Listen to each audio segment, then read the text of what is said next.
Hi everyone, it's Professor Gibson. It is week 5 for the Examine Life 1, Psychology and Self. So I'm going to go over some of the things that you're going to do this week. Hope everyone is doing well. Okay.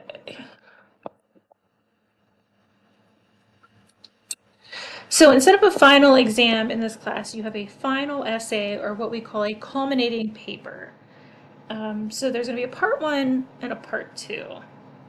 So for this week, due by day 7 of Module 5, you will have Part 1, which is a brainstorming list. And then Part 2 will be an APA formatted paper, including SMART goals. Okay, so these are, you're going to come up with goals.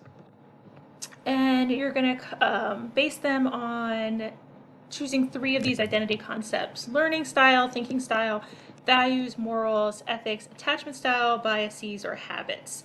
So in the past, I've had students, maybe one of the things they pick is habits, and it's study habits. And they say they want to study, instead of cramming on the weekends, they want to study, 20 minutes a day every day. Or they want to eat healthy food, or they want to go to the gym more, so they're going to go to the gym 5 days a week. Okay, so they have to be measurable changes, right? Or that they want to, cut their procrastination by 50% or something.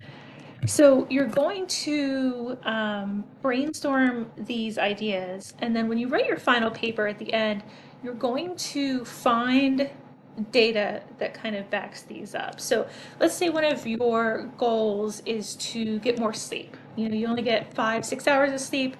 You want to get 7 or 8 hours of sleep, and you're going to, have this bedtime routine where you're going to stop using your phone and you're not going to drink caffeine after a certain time. You're going to find something that backs that up, an article, a scholarly source that says, people my age need this amount of sleep.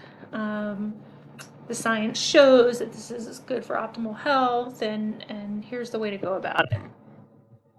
Okay. I find the habits are probably the easiest ones to do.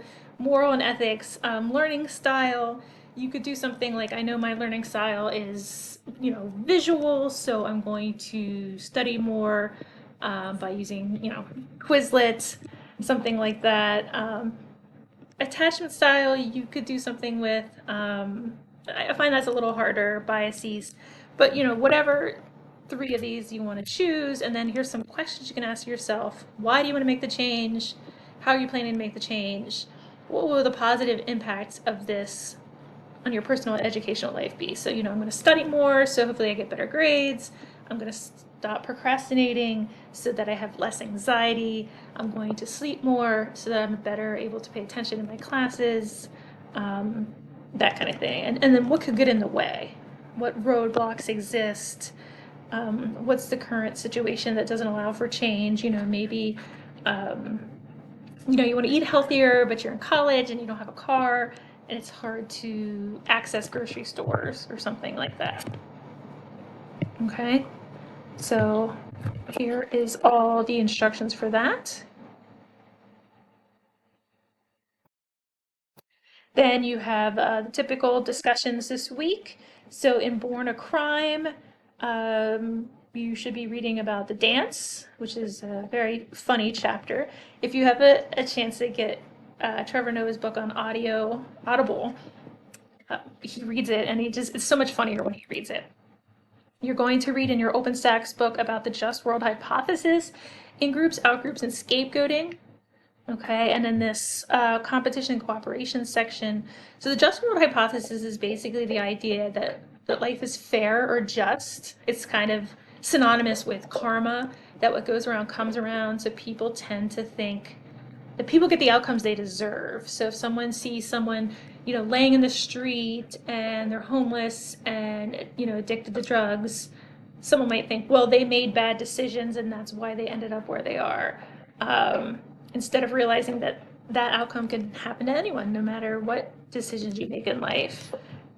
So with some insight into how we attribute people's behavior. Do we attribute it to something internal, external? And then in groups and out groups, any group we identify with is our in group. Any group we don't identify with is our out group. So for me, women would be my in group, men would be my out group. And we tend to find it easier to scapegoat people in our out group. So let's say, you know, my in group is people that live in the United States. My out group is people that live in other countries. You know, it'd be easier for me to say, well, the people living in this country, you know, they did the bad things, and if we can just keep them out, then we'll be safe, which is, of course, silly and ridiculous, and that's why we learn about it in social psychology. You're going to talk about attachment. So you're going to read about Harlow's study where he took the baby monkey from the mom and learned about secure versus insecure attachment.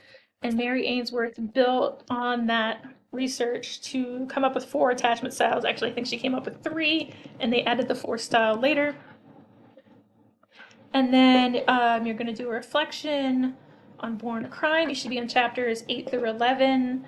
And kind of talking about what's, you know, going on with Trevor's Valentine, when he was, you know, dating Maylene, certain things in the book. So, you know, I want you to reference specifics that are going on. And then here's part 1 of your culminating paper. So you don't want to miss out on that because it's worth a lot of points, and it'll put you in a bad position at the end of the term if you don't get that in. So good luck. Reach out to me with any questions. Thank you.